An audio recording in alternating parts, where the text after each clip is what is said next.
put it on your. Okay. On.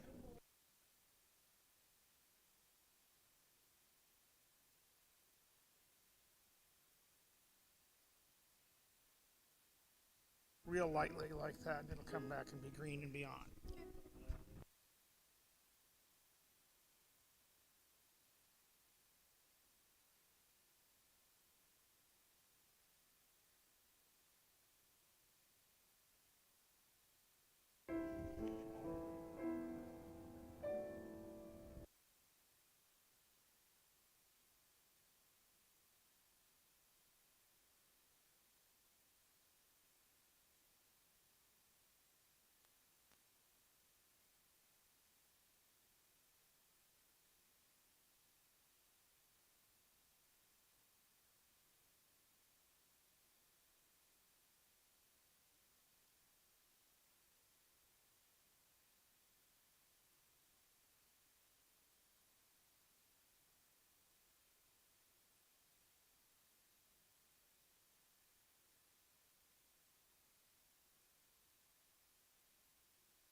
It's on. Okay. In your pocket and clip it somewhere on the chest. Which hair should I use? It doesn't make any difference, I don't think. Yeah.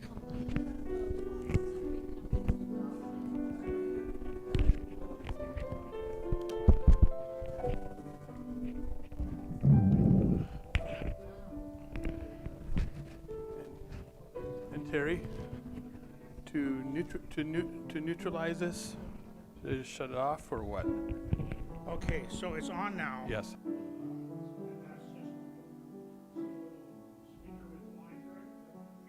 Okay. That brings it back on.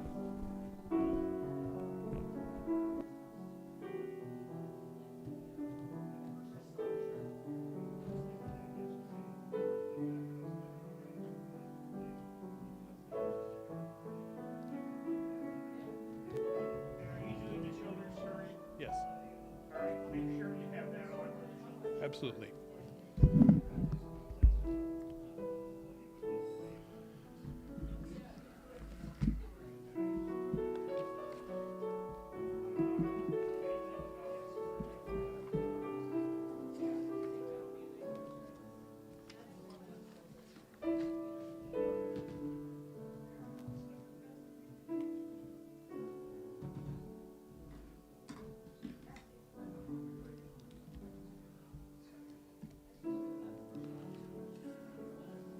Okay, this is on. One light tap. Untap. Unmutes it.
Good morning.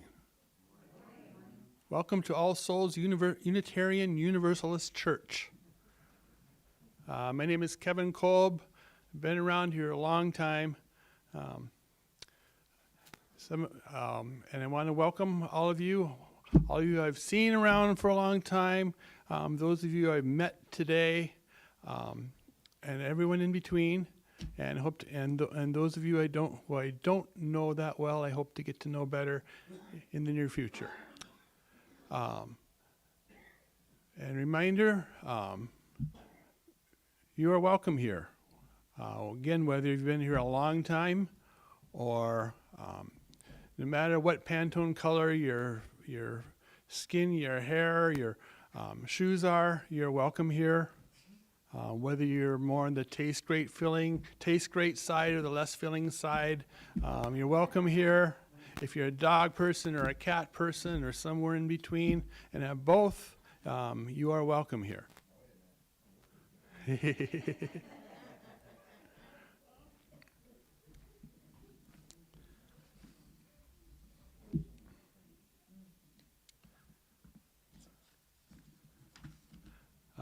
Announcements. There's a bunch of announcements starting with today.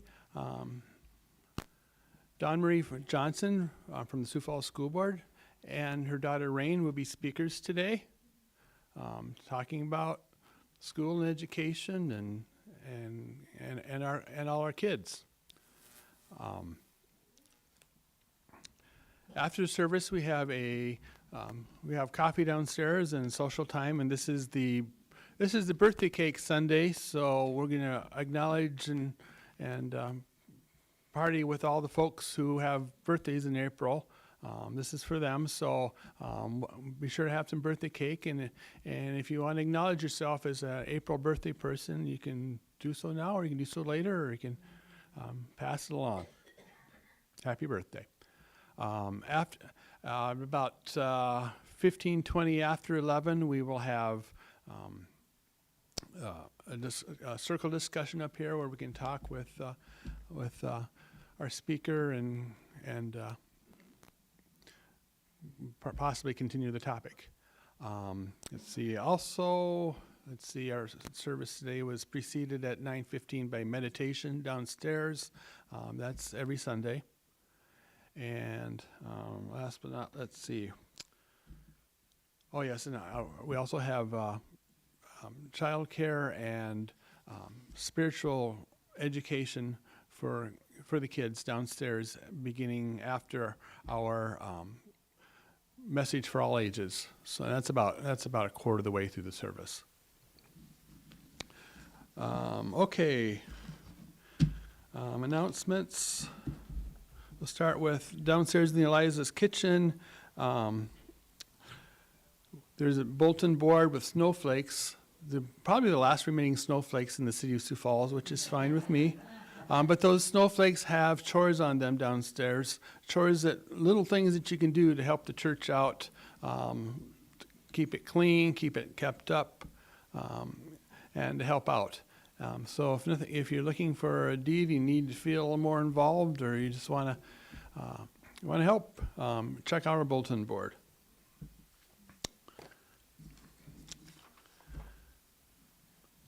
Let's see. On April 9th this week at 6:30, we have ecstatic dance. That's open to all. Church board meeting is April 11th at 6:30 p.m.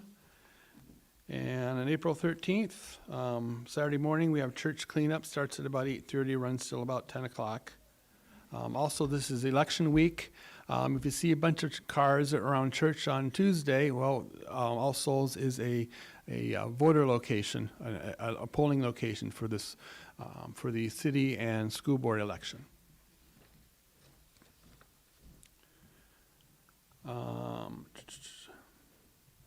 Checking for more announcements here. Half of today's collection plate, the loose offerings, the undesignated offerings, are going to go to an organization called Bridging the Gap, which Dawn Marie is involved with. It supports leadership development, community development, creating, I can't read my own writing anymore.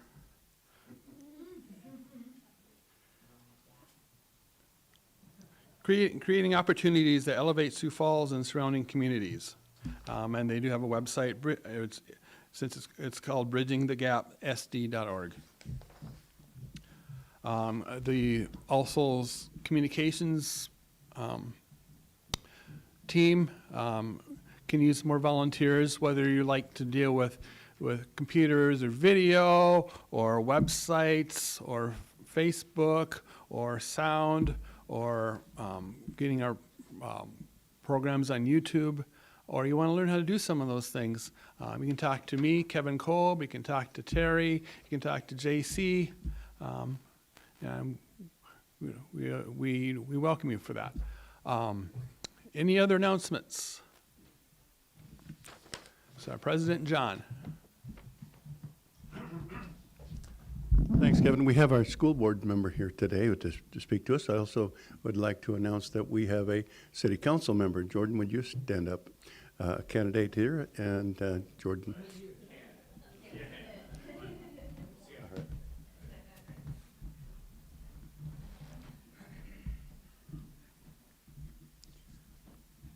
Any other announcements? I'm sure I forgot a few, but I'll try to sneak them in somewhere. Maybe we'll sing it as our opening hymn, which is, what's that? Oh, I'm sorry. First of all, Carol Flower will play our prelude.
this house.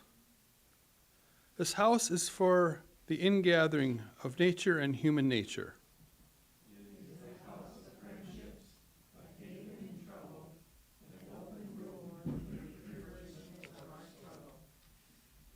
It is a house of freedom, guarding the dignity and worth of every person.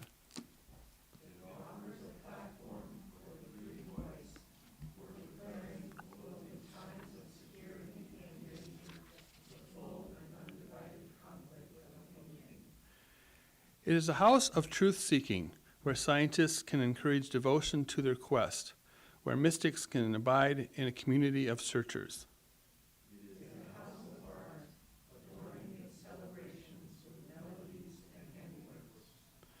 It is a house of prophecy, outrunning times past and times present in visions of growth and progress.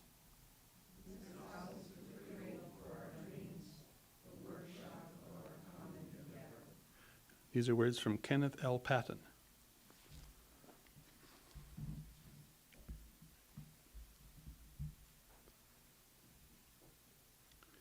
And now we'll start with our opening hymn, number 301, Touch the Earth, Reach the Sky, and we will do 3 verses, the first 3 verses. 301.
And we'll start with our first reading, number 664. And again, we read the plain or Roman text and the italic. I will read the plain text, and you can respond by reading the italicized text. Give us the spirit of the child. Give us the child who lives within.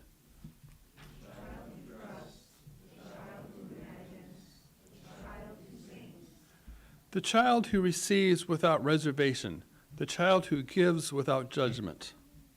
Give us the child's eyes, that we may see the beauty and freshness of the city like a sunrise. Give us the child's ears, that we may hear the music of mythical times. Give us the child's heart, that we may be filled with wonder and delight. Give us a child's faith, that we may be cured of our cynicism. Give us the spirit of a child, who is not afraid to meet, who is not afraid to love. These are words by Sarah Moore Campbell.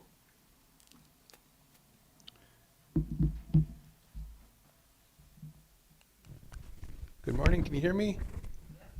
It's time for our message for all ages, or our children's time. If you're this tall, this tall, this tall, or even this tall, you're welcome to come forward. I have something I'll talk to you about. You can tell me about it too.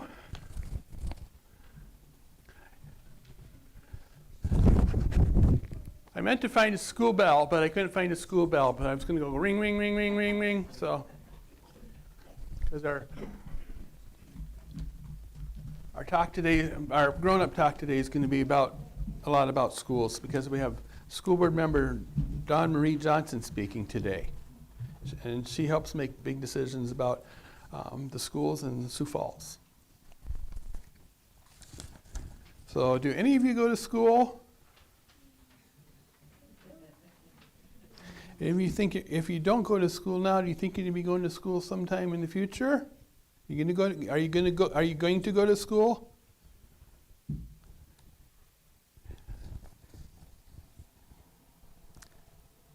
And I bet where you do, those of you who do go to school, I bet you know where you're going. I bet the place that you go to school at is not too far from where you live. And some of you may even homeschool. Others, and those of you that are going to go to school, I bet you know where your school is already.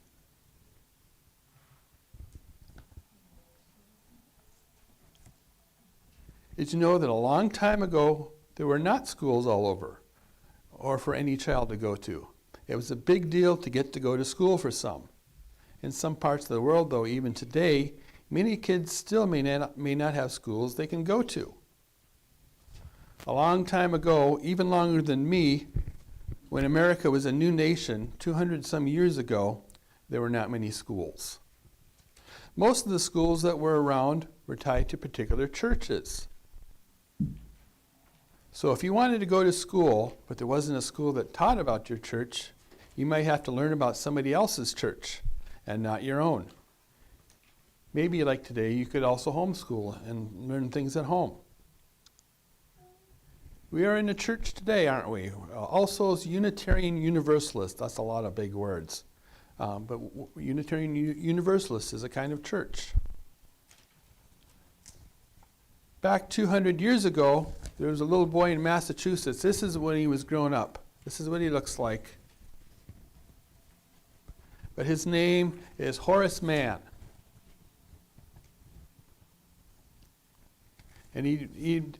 And growing up and as an adult, he belonged to a Unitarian church, kind of like ours. But he hardly ever got to go to school. He went for like 6 weeks out of a year of going to school. That's about all he did. But he was very smart, and he wanted to learn. So he would read as much as he could, and he would learn all that he could. He was smart enough that he could still go to college. He went to law school, and he became a lawyer. After he became a lawyer, Horace Mann became an important politician who served in Washington, D.C. He also served in Boston, Massachusetts. Yeah, Boston's the capital of Massachusetts. He also served in the state of Boston. He worked to get rid of slavery. He found that alcohol caused a lot of problems for people and worked to get rid of it. Horace also remembered how hard it was as a kid to go to school. He believed every kid, no matter where they lived or what church they belonged to, could go to a school. He even set up colleges for teachers, so we'd have teachers that were trained how to teach. He worked very hard to set up public schools, and school systems in Massachusetts. And the ideas continued across America and to today. So you can go to a public school today. Horace Mann is remembered even today for helping to create the public school system. There's even a big teacher's insurance company named after him. There's even a Sioux Falls school close to All Souls named Horace Mann. Did you know that? It's right over that way, about half a mile. Have you gone past it? All Souls has even donated money to Horace Mann's school to help us pay for school lunches. So you can thank a Unitarian Universalist like people at our church for public schools. And also, did you know that there's many other schools in Sioux Falls that have been named after famous Unitarian Universalists and people who, like free thinkers who think a lot like Unitarian Universalists do. There used to be an Emerson school and a Longfellow school. Today there's, of course, Horace Mann. There's also Susan B. Anthony, Hawthorne, Jane Addams, and even Jefferson schools. They all have roots to our church. the bigger church from way back in history. And that's what I've got for you today. If you want to, you can go downstairs for childcare and for some activities. So we'll stand. The grown-ups can stand and sing "Go Now in Peace."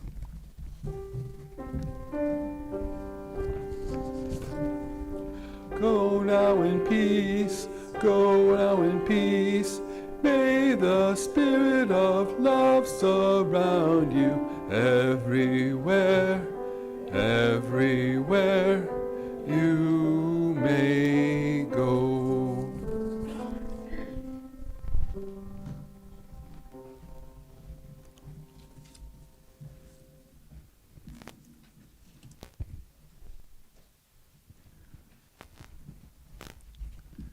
It's time now for joys and concerns. If you wish, you can come forward. I guess this microphone's live, and that's what I need. We have our sharing stones. So if you have joys and concerns, you can please come forward, grab a microphone, say who you are, and introduce yourself and share your concern.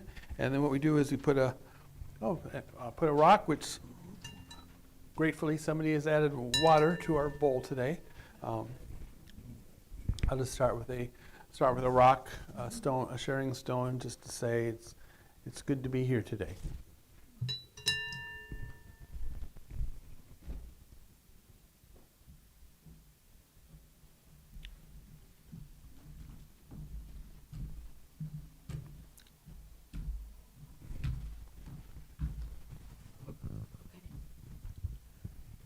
Ian Hafke, and my wife is here, Jennifer. Is that on?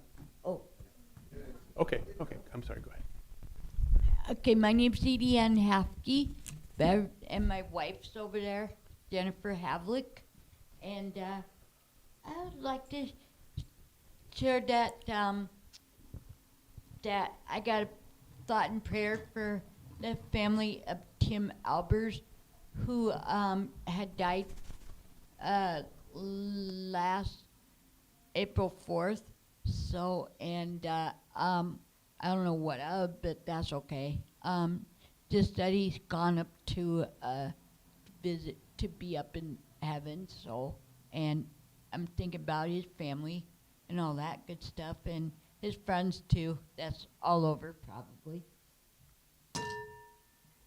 And be thinking about the fact that Jennifer and I are still together and all that, and hope that we will get to see the shower come down, and so that it'll bring us Mayflowers when it is supposed to be here in May.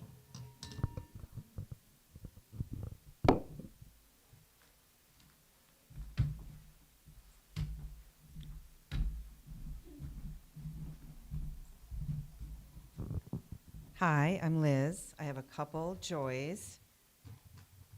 One is that my daughter went through some medical testing recently and everything's turned out fine, so that's very good with that. And I just got back from Colorado and secured my house back to me and have new keys for my old house.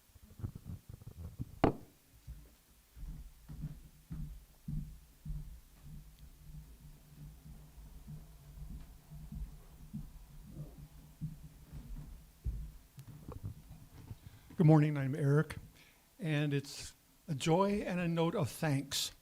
The joy is that a couple of weeks ago, our son turned 30, and this past Monday, he and his partner signed and purchased a house.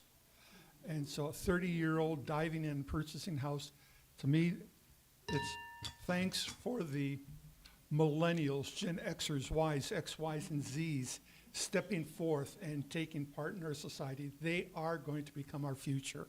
And so this is my thanks to them, stepping forth and moving up.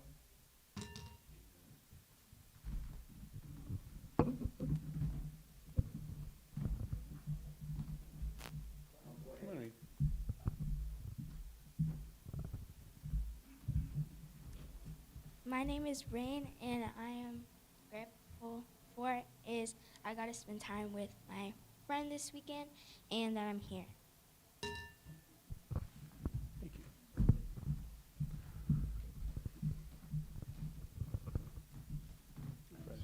Hi, I'm Fred, and got a couple joys.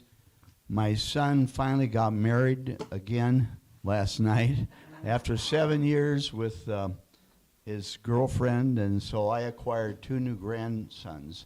I'm really happy about that, Will and Henry. And then the other one is my granddaughter, Demi, Fluent, who goes to one of the schools around here. I can't remember which one, but she is going to Brookings this week to read an essay. She won a contest here in town, something about history, but it's by an Egyptian feminist. But I'm excited about her going to that. I hope she wins, because then she can go to the national, whatever that is. So.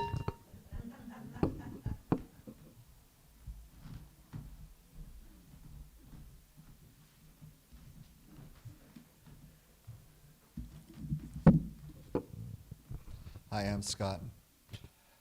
I was just sitting in the back for a change, being incredibly still, and I noticed how much I'm just plain old-fashioned glad I have friends here, and that you let me into your life. It's something you don't notice how important it is until you kind of notice. And I am running solo today because my wife's bowels are all inflamed, and she's laying very still, wondering if she really needs them.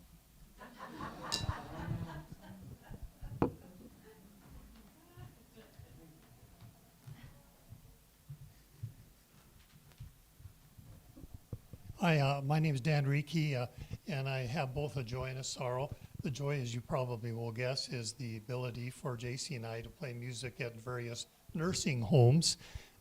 We were at Avera Prince of Peace yesterday, and the people were very receptive, and we'll be at successive nursing homes this coming time. And also, I want to ask you if you like to sing or play any instrument. May 19th is a special day when we want everybody to share their talent. You may not think it's special, but we will. So please talk to me, whether you like to sing or play a juice harp, whatever you want to do. We want to hear you bring that talent and joy to our service that Sunday. The second thing is a burden on my heart. As you know, I've been to Palestine a couple times, and I have been on the West Bank. And I have visited with people who live there, and I know of Christian institutions and others that are there trying to promote peace and have for a long time now. And this continuous sorrow that weighs on me, I say, should I come up and put sadness in our lives? Well, it isn't so much here as it is in the lives of those in Gaza and the West Bank. So for peace, for resolution, for care that people desperately need. The yearning in my heart is that this terrible thing will slow up and end, and some justice and kindness and gentleness will be brought to people whose lives are so terribly affected over there in that area. So, joy for music and for peace, harmony. Thank you.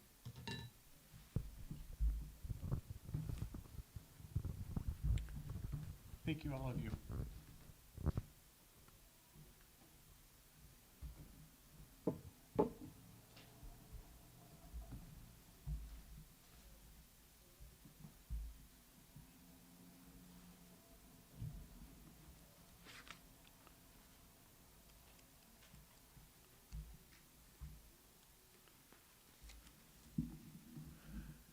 Our second hymn is in our teal book. It's not the duck teal, but the color teal, 1051.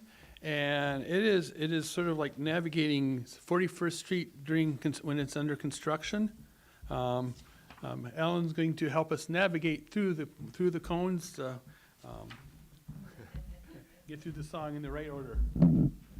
Well, yeah, with consultation with our pianist, we're going to ignore the repeats and keep it simple that way. So we'll just sing it beginning to end. And please stand as you're able. And if you could.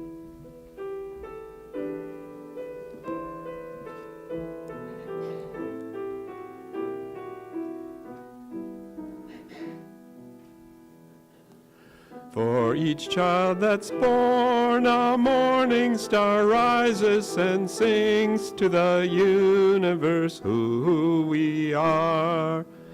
We are grandfather's prayers, and we are our grandfather's dreamings. We are the breath of our ancestors. We are the Spirit of God. We are mothers of courage and fathers of time. We are daughters of dust and the sons of great visions, and sisters of mercy and brothers of love. We are lovers of life and the builders of nations. We're seekers of truth and keepers of faith. We are seekers of peace and the wisdom of ages. We are our grandfather's prayers, and we are our grandfather's dreamings. We are the breath of our ancestors. We are the Spirit of God. For each other, the morning star rises and sings to the universe who we are.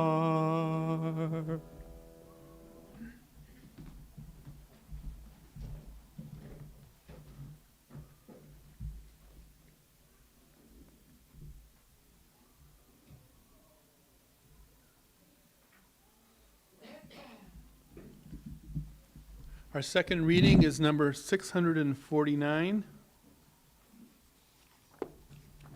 Okay, back to our black hymnal.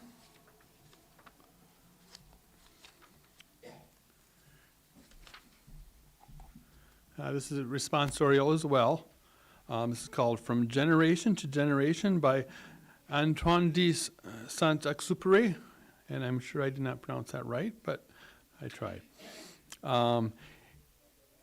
In a house which becomes a home, one hands down and another takes up the heritage of mind and heart, laughter and tears, musings and deeds.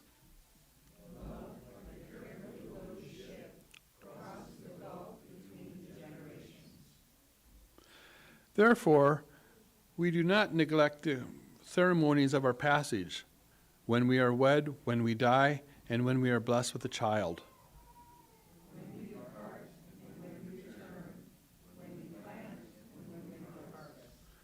Let us bring up our children. It is not the place of some official to hand to them their heritage.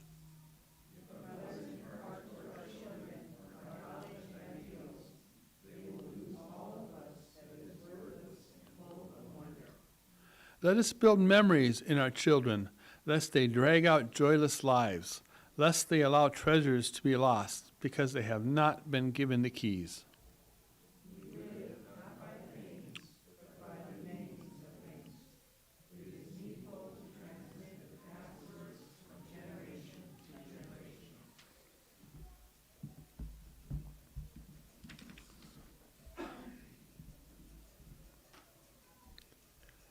And now I would like to introduce Dawn Marie Johnson.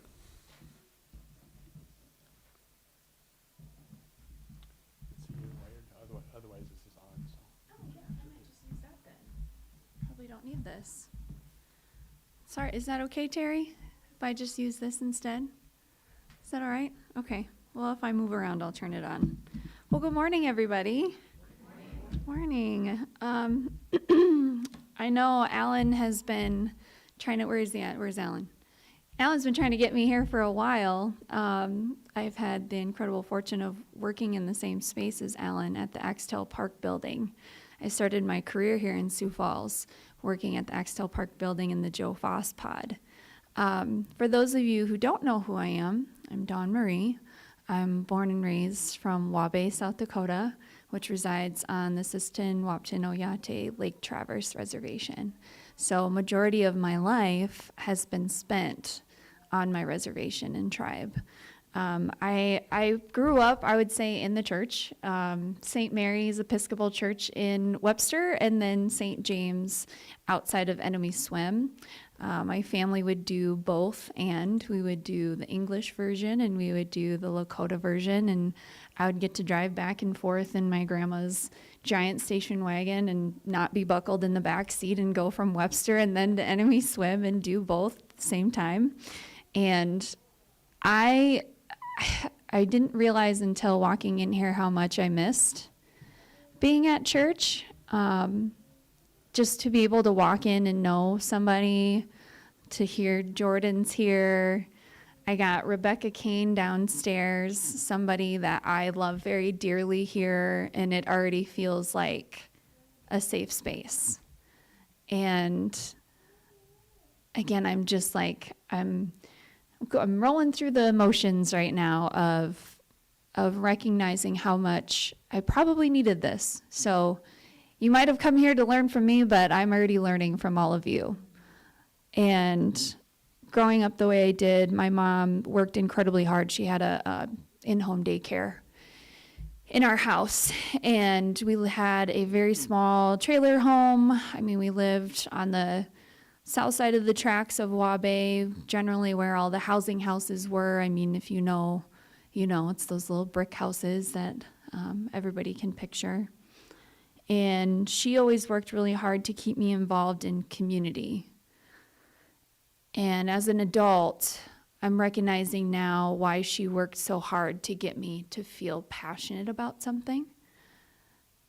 When home life was going awry, the one constant we had was our service to our community. So at an early age, she was my Girl Scout leader.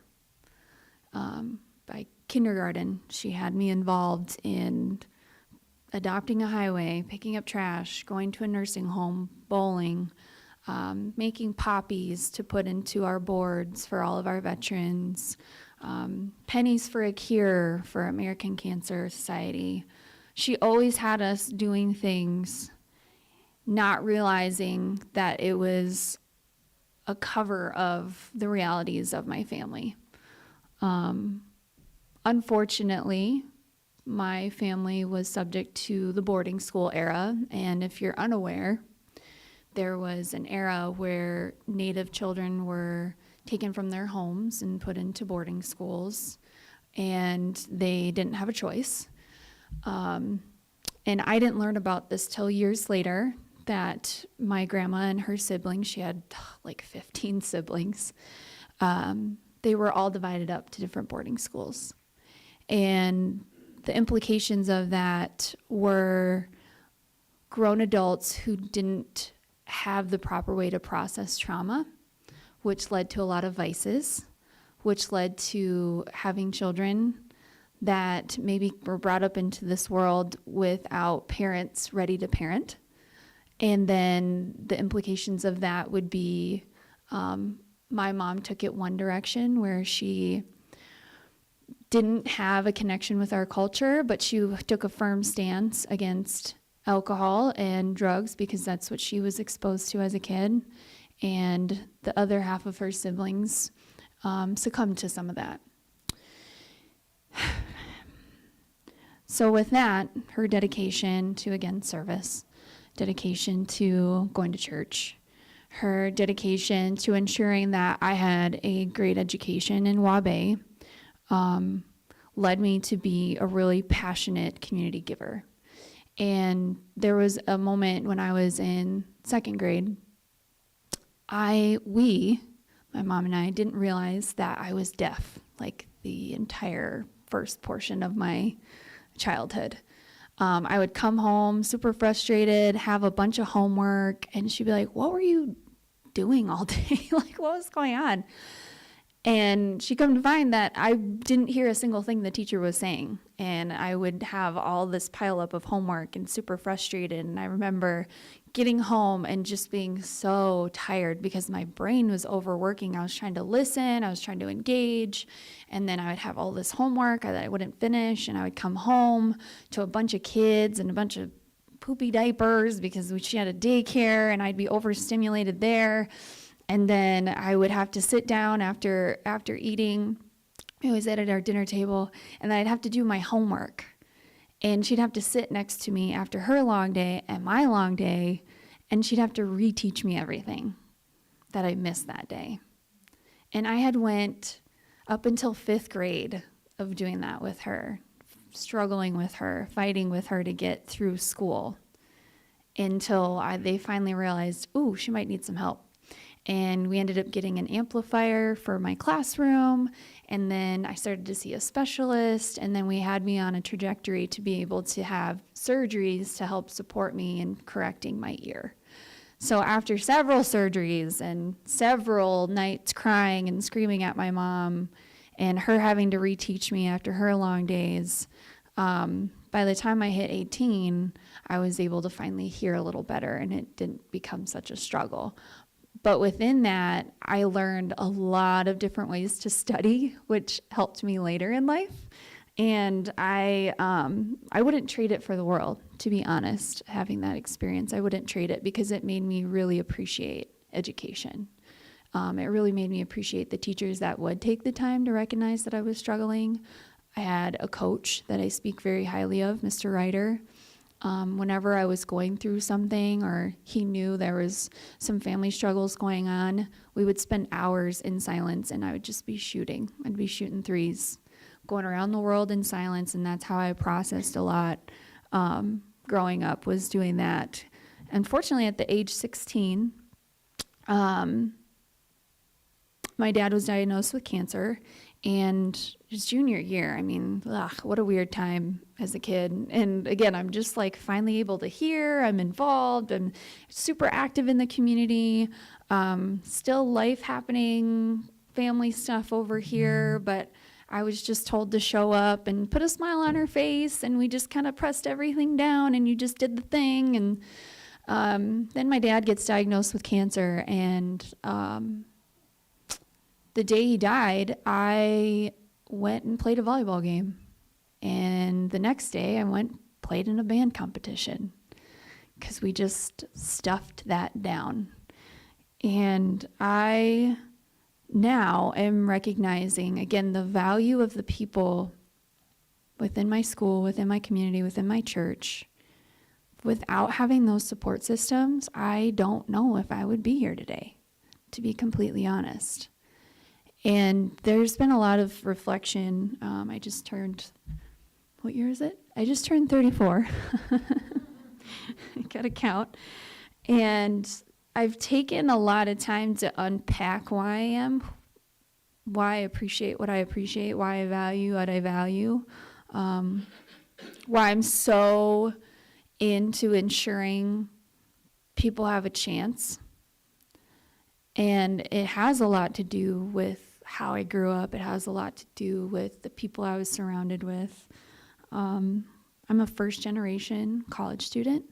It really wasn't in my line items to be going to college because no one in my family had.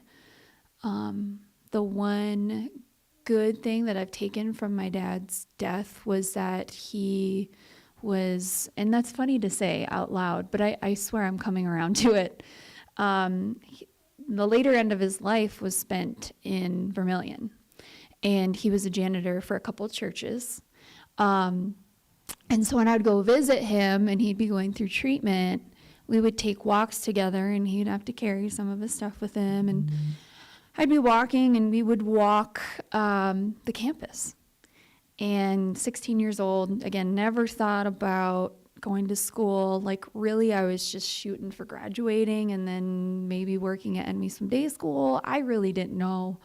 And I was even like crazy enough to think, maybe I'll just be in in-home daycare too. I don't know.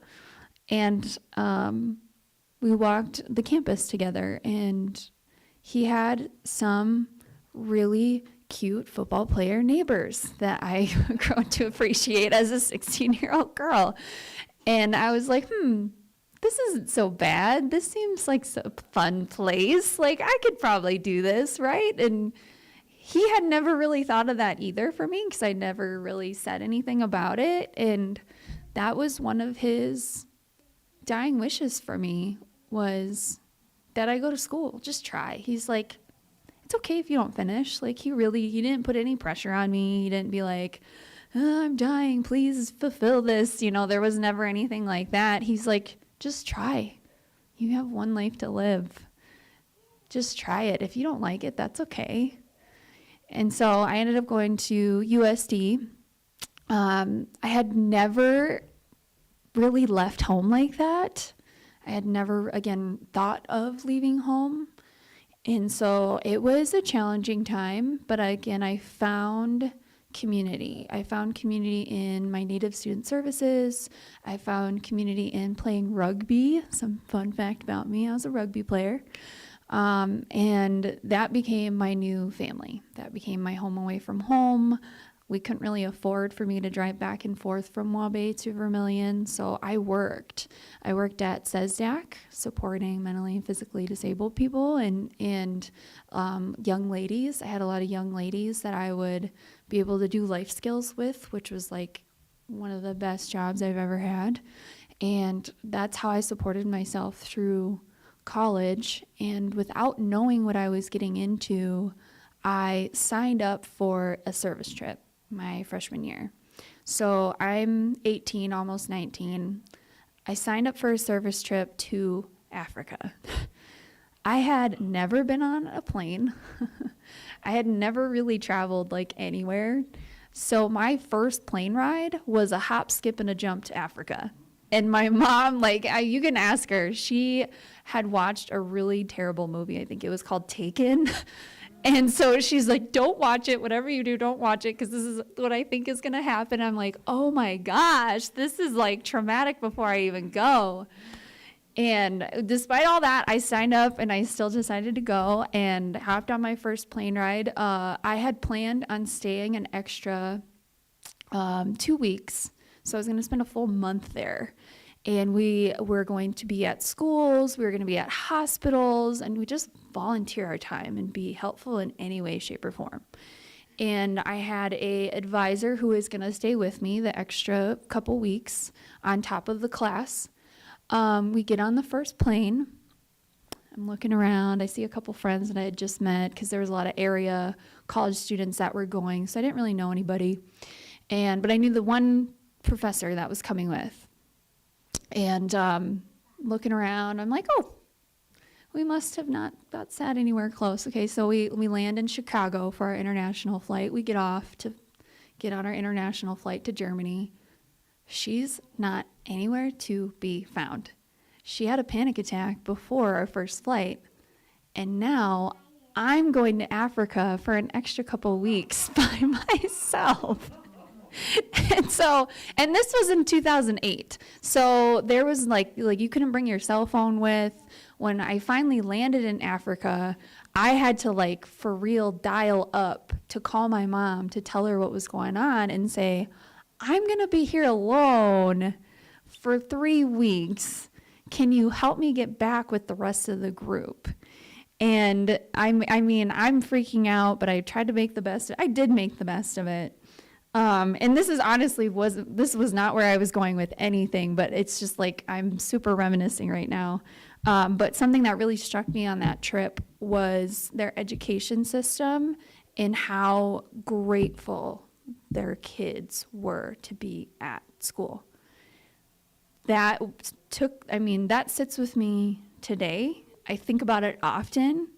There was a moment where a little boy pulled out an entire razor blade. He was probably 5. He pulled out a razor blade from his pocket. And we had been jump roping. So in hindsight, I'm like, that was wild. He pulled out a razor blade to sharpen his pencil that he whittled down to be this big. And I brought pencils to give gifts to kids. And to see kids light up to pencils was so eye-opening. In fact, to this day, I make Rain reuse all of her crayons and all of her anything that you can reuse because that left such a mark on me. Like every year we got to think about getting the new stuff and go picking up new pencils, go pick up new, all these things, and then everything else just gets trashed. And here we have like a whole country of kids who were whittling down to their tiniest bit of pencil, still grateful for that. And we just toss our stuff out. And so Rain definitely has been impacted by my experiences because she has to reuse all of her stuff. and we know that, and she knows this story as to the why. But to see their gratitude of schools, to see their gratefulness of something as simple as a pencil has stuck with me for a really long time. So again, I'm 18, now 19, hopped on a plane. I did make it back. I made it back, obviously, I'm here. And from there, I was able to do a little bit more diving into Native studies, AKA my family, and decided to explore more into what was going on with boarding schools. And what still sits with me is most people who endured those things are still alive today. Sometimes we think it's really long ago, that's history, why are we talking about it? My great aunt is still here with us. I mean, she's walking, breathing, doing the thing, and she's able to speak to that experience. And again, we sometimes wonder why our Native relatives here in Sioux Falls are struggling. We can agree that generally we see them on our streets. But when you put it in a timeline, just like I said, many of them experienced that boarding school and are alive today. And that's why we are where we are. That's why we see a lot of what we see. And I recognize as a person who could have had that lifestyle, I appreciate so much what my mom did and the choices she made to ensure that my life went a different direction. Her choices of keeping alcohol out of our homes, her choices of ensuring that I stuck with my education as much as I cried and whined and screamed and didn't want to do the thing. That was all part of my journey to get to where I am, and I see the alternative life that I could have had. It was a very, very slim miss. And I loved one of the hymns that we had was Breath of Our Ancestors. I wrote that down because I always like to say that Rain is the healthiest version of my lineage. So with every generation that we've had since my grandma in her boarding school days, we've now gotten to me. Now we've gotten to Rain, who is the healthiest living version of our lineage. And from there, I'm confident we'll be even healthier because she has been able to develop better skills than I've had to be able to manage emotions and to process things. She's smiling and like, oh, are you sure? And, but I know this to be true. And I've spent a decade working inside schools, just appreciating what you can do with the time you have on this earth. And I'm very intentional about exhausting all of my efforts into our next generation. In fact, downstairs we have Rebecca Kane here, who I'm sure all of you know, right? Do we know Rebecca Kane? Just like sunshine in a person. And she is one that I've been able to encounter through the Bridging the Gap that you mentioned, Leaders of Tomorrow. When I was working at Joe Foss, I had recognized that there was more of a need for our students who went to an alternative school to have access to community members, to have access to leadership skills, to have access to somebody to just be able to call if your tire pops on 10th and Cliff. There was limited access for our students, especially in that alternative school, to just get through school. And so I partnered up with team Think 3D. They have a Leaders of Tomorrow program out in the community, and it's free. They went on offense on a lot of leadership programs that cost thousands of dollars for people to get in, and they raise funds to ensure everyday people are able to have access to leadership skills. And I went to them and I said, why can't we have this for our kids? And so we've worked really hard to raise money to be inside schools, and we started at Joe Foss and very successfully graduated 18 kids that first cohort. And when I say successful, I can't even tell you what success means, but an example would be one kid went on stage in front of the mayor, in front of the superintendent, in front of all these important city people and said, I had no reason to live to 18. And I hadn't planned on it. But yesterday was my birthday. And I have every reason to be here today. And I have way more hope for my future than I ever have. And he accredited going through that program and having people surrounding him in positivity and leadership skills and getting access to community people. And he's doing really well. This is 3 years ago now. And things like that are drivers for me to continue to be involved the way I am. And so Rebecca Kane is a participant of Leaders of Tomorrow.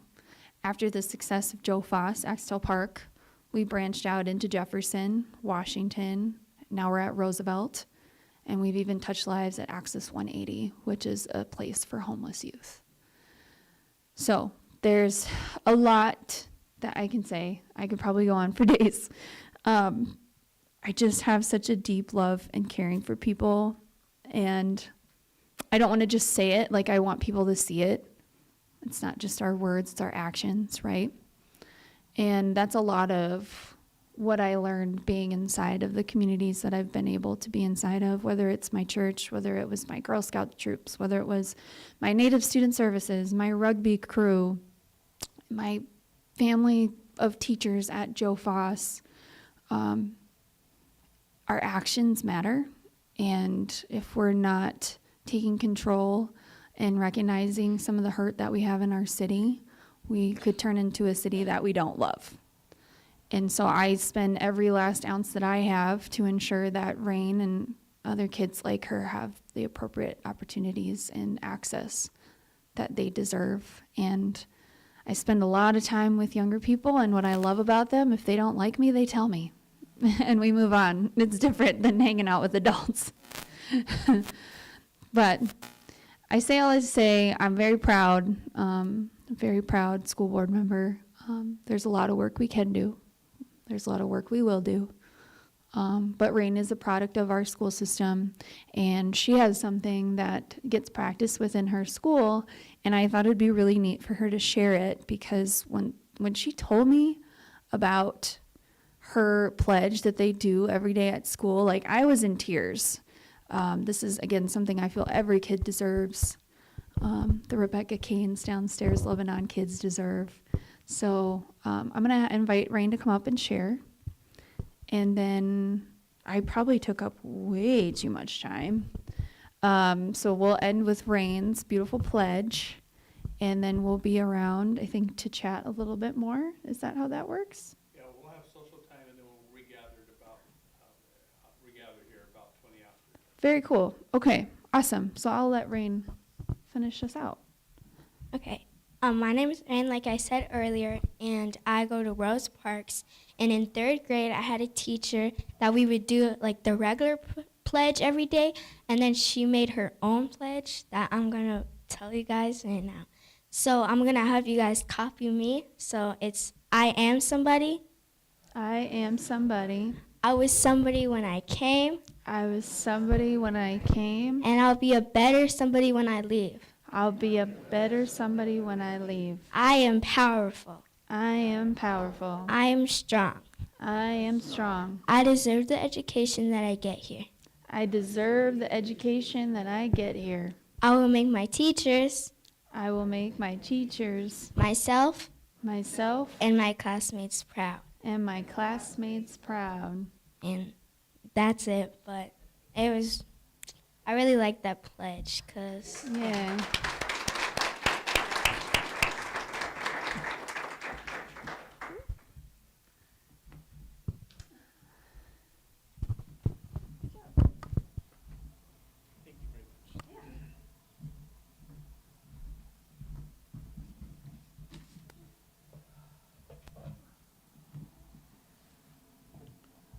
It's time for our offering. And again, half of the loose collection will go towards bridging the gap.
Our third hymn is number 238. We'll just sing the first verse.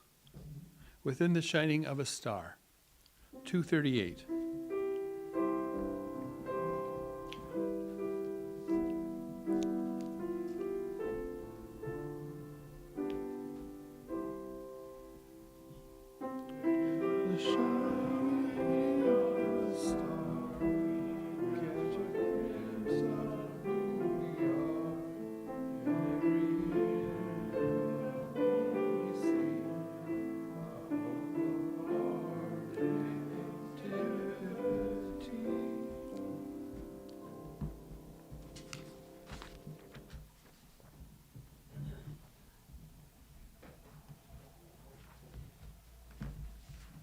The chalice is extinguished, but the light goes with us out into the world.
Thank you, everyone, for making today service a success.